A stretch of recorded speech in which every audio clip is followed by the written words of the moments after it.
welcome to this week's special presentation titled Protecting Profits. My name is Steve Chappell, the Director of Trading Systems Development here at VectorVest, and I am delighted to be your host for this presentation. You know, with many of our subscribers sitting on a pile of unrealized profits, key term unrealized, from buying up stocks off the March lows, and now with our indicators beginning to reach some fairly lofty levels on their scaling, meaning downside risk is beginning to outweigh upside potential, we felt it best to go ahead and begin coaching you up on some ways that you can protect those hard-earned profits so they don't just start all slipping away from you, okay? This is not to say that now is the time to just run home and sell everything or even anything for that matter, but rather be prepared to do so should things start to turn a bit more nasty here in the near future, okay? So let's get into it. First things first, what I'd like to do is come right up here into the timing tab, and in the timing tab we'll go to market timing graph. All right, so here's our market timing graph. Here again we've seen the nice rally up off of the March lows, right? A couple of things I want to point out. First thing is we've come back about halfway up the ladder. This is an area where a lot of technicians start to realize this type of thing, and that can become kind of a self-fulfilling prophecy, and that people are just all in all starting to become far less aggressive, if nothing else, based on that information. Big money managers, you know, things of that nature. Now, the other thing to witness, that's fairly common knowledge. The thing to witness in VectorVest is our indicators are well up off of their oversold conditions and are now getting up towards the overbought or toppy market levels, particularly the MTI is what I'm speaking about here. When the MTI gets up above 1.5, 1.6, we say we're in a toppy market environment. It doesn't mean that the market is just going to start immediately shooting lower down the page. It's more that at this point, things begin to really slow down typically. You can get some volatility, some back and forth type of action, because tops are usually a little bit more protracted than bottoms. You've seen what bottoms do. You know, they keep talking about hockey sticks and U's and things. I'm like, we had a V, you know. The market exploded up off the lows. And that's what markets do. I've never seen a market do a hockey stick or a U. Anyway, you know, it's been a good run, hasn't it? Really good. Some of the best couple of months I've had ever, you know. And so what we need to be thinking about now is not allowing for all of that hard-earned profit to start slipping away. Because if we study the market timing graph, we look back, we can see that, hey, you know what? When the MTI gets up into this level, things really start to begin to slow down. And we can see some turbulence, you know, from time to time, things of that nature. And then at some point, the market is likely to begin to pull back in a more significant way. So again, you know, it can stay up here for a while. And in some cases, more than a month, you know, and many months I've seen it above 1.5 several times in the past. But the juicy part of this rally is over. You know, that's behind us. And so that's part of the main message here as well. So with all of that being said, yeah, it's time to not only be a little bit more defensive in the stocks that we choose to buy, but also know about some tactics that we can employ or deploy to make sure that, you know, things don't get nasty for us as the investors. All right, so we're going to talk about a few of those things. And, you know, the more you go back and look, the more evidence you'll see. You know, when it tops out and starts heading down, the market's correct. You know, it's just, that's what we're dealing with. So we need to be aware of that. All right, so let me go ahead and move us back in. And we're going to start covering some tried and true tactics. Now, Dr. DeLito has been sharing these 8 tactics with our VectorVest subscribers for almost 2 decades, I would say, at this point. So you'll find a lot of references in the VectorVest views if you do some searching on protecting profits. We're going to recover those here again today. We've always got new subscribers in the VectorVest family, so we want to make sure that this is great for anybody who's even heard it before, you know, but even more particular for the folks that have never heard it before, you know. So tactic number 1 is to use protective stop loss orders. You know, we got to get away from the buy and hope. You just have to, and particularly now that the easy money is behind us. So Dr. DeLito discusses this tactic at pretty good length in chapter 10 of his little green book, Stocks, Strategies, and Common Sense, which can be found electronically in your platform. I'll show you that here in a minute. But in that, he discusses a variety of things, but he says in there, technically oriented investors may prefer to use their choice of a moving average as a guide to help them decide when to sell a stock here in the near future. You know, the main point here, though, is if you're up nicely on some positions, don't get careless and let it all slip away. You got to use something that will allow you to make sure that you preserve a good portion of that unrealized gain, right? So let's get over into VectorVest here really quick and we'll illustrate. First things first, I'm going to go to the Welcome tab. And on the Welcome tab, right up here at the top is the little green book. Guys, it's electronic. You can download it to your computer or portable device, or however you might in fact be accessing it. But moral of the story, read it. So we're going to be detailing just a small excerpt of what is a gold mine of information. So I suggest everybody read that green book. Now, aside from that, let's go to a graph.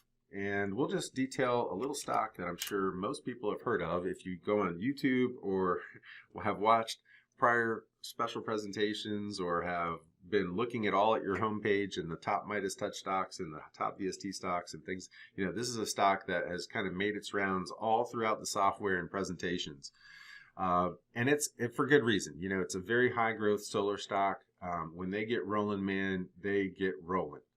So here again, it's been a beautiful run. I think this thing nearly tripled off the lows, and it's starting to aggressively move lower.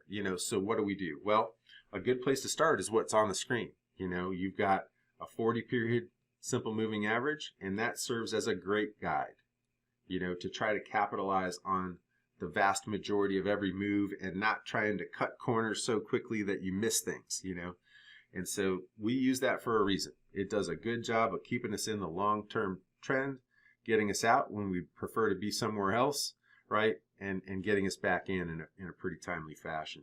Relative timing also, obviously, it offers up some good clues. When it starts shooting back towards 1, you got to get on the defensive. And it's starting to do that a little bit here, you can see. So some things are happening, right? We're getting some warnings. And so what I'm going to do is just accelerate that moving average. So, over here on the right, we're in the graph control panel. We're on the VectorVest default layout. And when you have that, you can come down and find that 40 moving average, and we can move that. We can tighten it up. Let's drop it in half, Let's not let this thing totally get away from us here. And, when we do that, we find a moving average that, is really good form of support many, many times in the past. And so if you want to try to give this as much room as you can before cutting loose, hoping when I say that you're sitting on good profits, even if it comes to all the way to this average, everybody's in a different situation.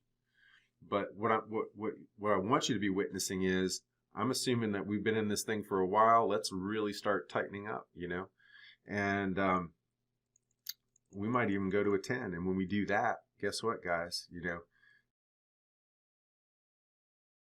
I'm looking at price hanging out on this moving average for 2 days in a row. That was earlier. Now I see it's, I'm going to be taking action pretty soon, probably today, because we're starting to aggressively move away from that support area that has been support here recently. So, things are starting to move sideways here and really beginning to break down. And so now might be a good time to be thinking about taking profits on some of these kinds of positions.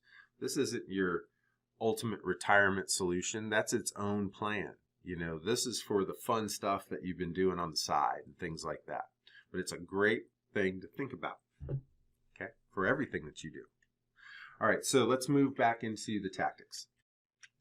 Tactic number 2, sell covered calls. So these next several tactics that we're going to go through all detail some different option plays that you can use to really mitigate against loss or completely offset it altogether in some cases if you get super lucky.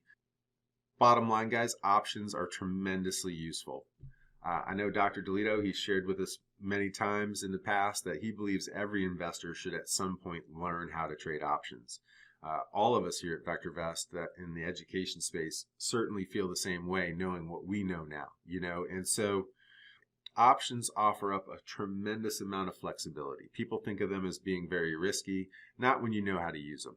And at VectorVest, we got some of the best option coaches you can find with Ron Wheeler, Brian D'Amico, Jim Penna, and the list goes on and on. All of us here in education are very savvy with options. But the reality is, I'm just going to go through some of the basics here. Tonight, though, guys, in the essay of the VectorVest Views, there should be a link in there somewhere to an upcoming course. I think it launches next week called the Options Jumpstarter. And if you've got some extra time right now, I know a lot of us still do, I would strongly, if you've never learned anything about options, I would strongly encourage you to get into that Options Jumpstarter course. Let's start getting this building block put together for you, because right now, honestly, is a covered call seller's market right now. When you sell a call option while you own the stock, you're writing what's called a covered call. Okay.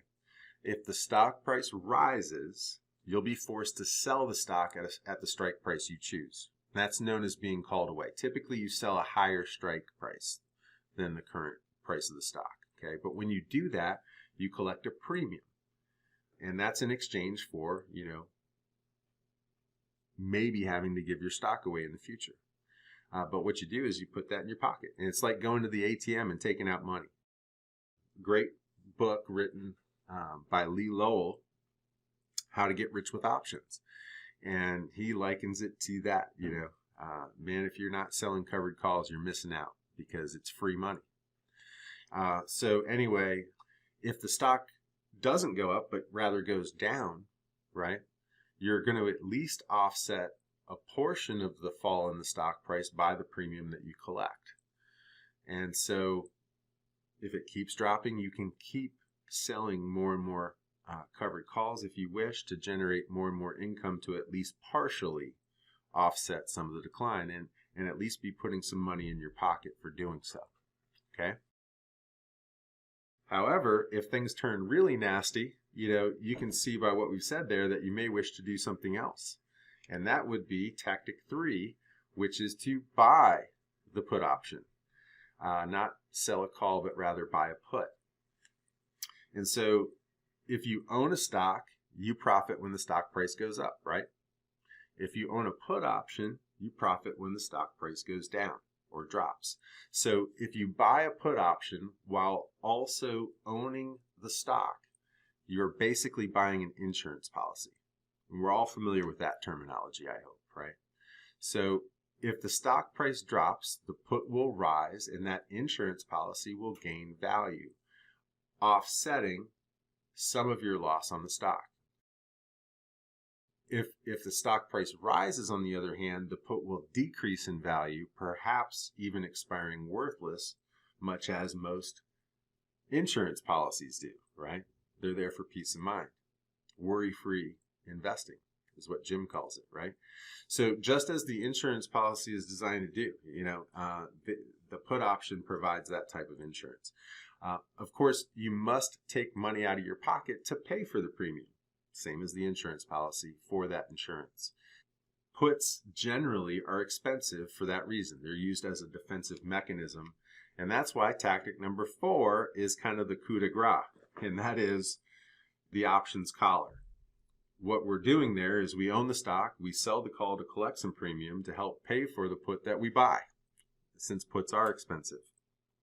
And so it helps to finance the trade. We call it low-cost insurance. It's a terrific way to reduce the expense and have full coverage all the way to the floor. All right, so that at least gives you some things to think about in terms of, do I want to learn how to do it? And hopefully, based on what we've told you, you do. You can buy index put options. Let's say you got a big multi-million-dollar account.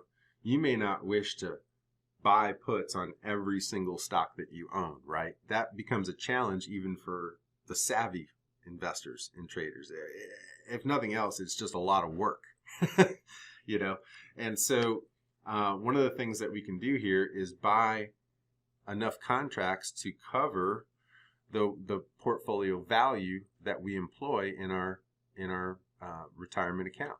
Okay, and so we've got Dr. Delito shared this equation with our subscribers years ago. Fortunately, I still have it in some documentation and some slides that we were able to get a hold of. But this is a little equation or formula on how many contracts to purchase on an index. The main guidance here is make sure you pick an index that's best representative of your portfolio. You know, tech's been screaming, so I imagine many of you own maybe even a preponderance of tech stocks. You know, then I'd probably go more towards the NASDAQ. If I'm more S&P 500 centric, you know, I would go more towards the SPDR, SPY, you know, that kind of thing. But what you do, it's pretty simple. You just want to balance the teeter-totter. On the left-hand side of the teeter-totter, the value of your portfolio. So let's imagine that we've got a $100,000 portfolio. On the right side of the equation, we want to balance it here. And so what we're going to do is we're going to do 100 times the put strike price per share. So you can see I did 100 times 290.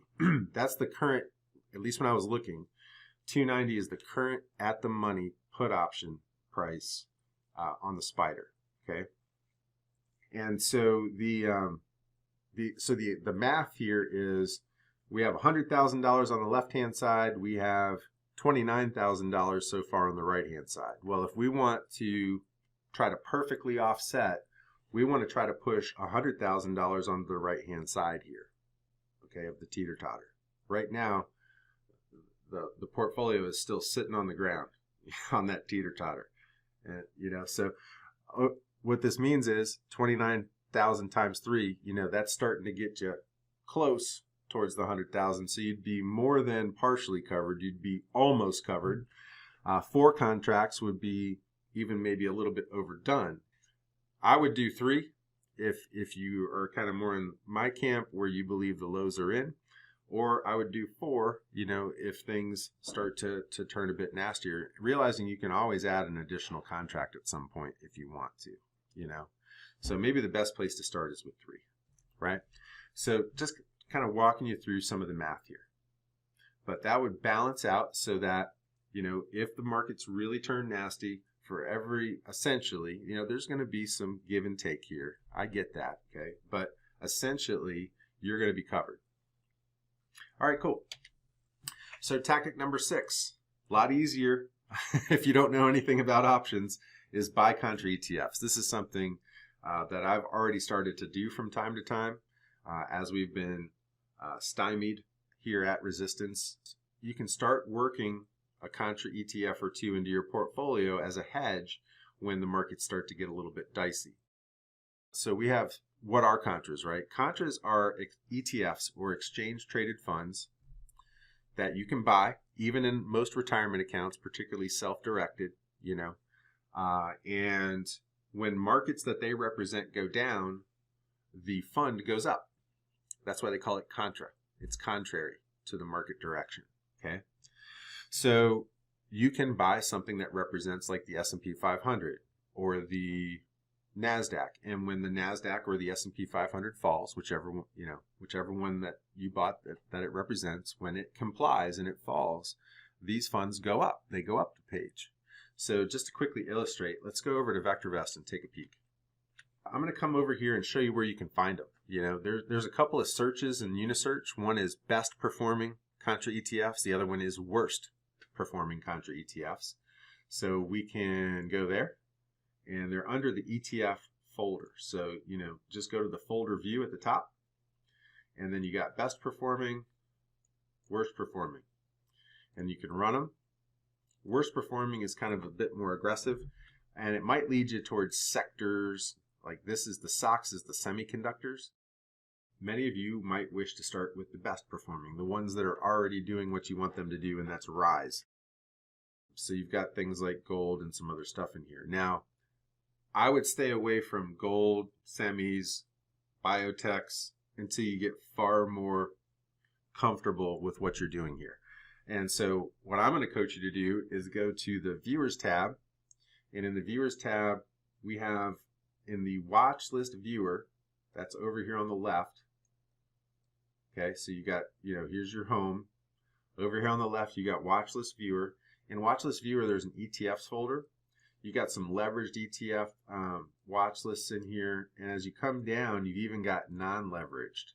So the leverages, they can go 2 or 3 to 1, so that for every point the market falls, they go up 2 or 3 points. Now that's good when you get it right, but it works against you when you get it wrong. So again, from a comfort level, most people that are going to be dealing with triples or doubles already feel comfortable with Contras to begin with, okay? So, if what I'm saying right now is you're learning, this is where you want to go, probably, is the non-leveraged Contras. These are 1 to 1, okay? What you want to do next is you want to slide out here to the right, and you want to go to average volume. What that's going to do is it's going to push the broad market ones to the top, because these are the ones that everybody deals with. And, it's not getting into just a certain slice of the market more than an overall more global market, like an S&P 500, a triple Q, or NASDAQ 100, right? The Russell, the Dow. Got it? So this is not a bad place to start. The other thing, guys, just real quick, you can right click, go to view stock analysis report. And in here, in the business description, it'll tell you what the fund's doing. Because some of the names, you can figure it out, and some you can't. Just check the business description. Also in the business description, if this were leveraged, it would say like inverse up to 300% or 200% if it's a 2 or 3 time fund. That'll all be in the business description. So that'll keep you out of hot water in a lot of different ways. Just checking that. So sort by volume. Check the business description. Now, why do it? Let me show you. So if we just look at a chart of SH, what did the market do from late February to early March? I know you haven't forgotten. It went down, right? What did the S&P 500 Contra Fund do? It went up in a 1 to 1 correlation, roughly. What's it doing as the market took off like a bird off the lows? It's going down, right? So if the market goes down again, this would start going up again. You with me? So that's why these can be used as a defensive tactic in your portfolio. Again, start with high volume, non-leveraged funds until you gain some comfort here. Even these move pretty quick, particularly when the market's moving quick. Okay. All right. So tactic 7, hedge with short sales. A bit more aggressive, I would say, here than even the Contra ETF to a degree, in that you better get the stock right that you're going to sell short. Now, VectorVest does really good at that, better than any other service. You can just go to worst stocks over $20.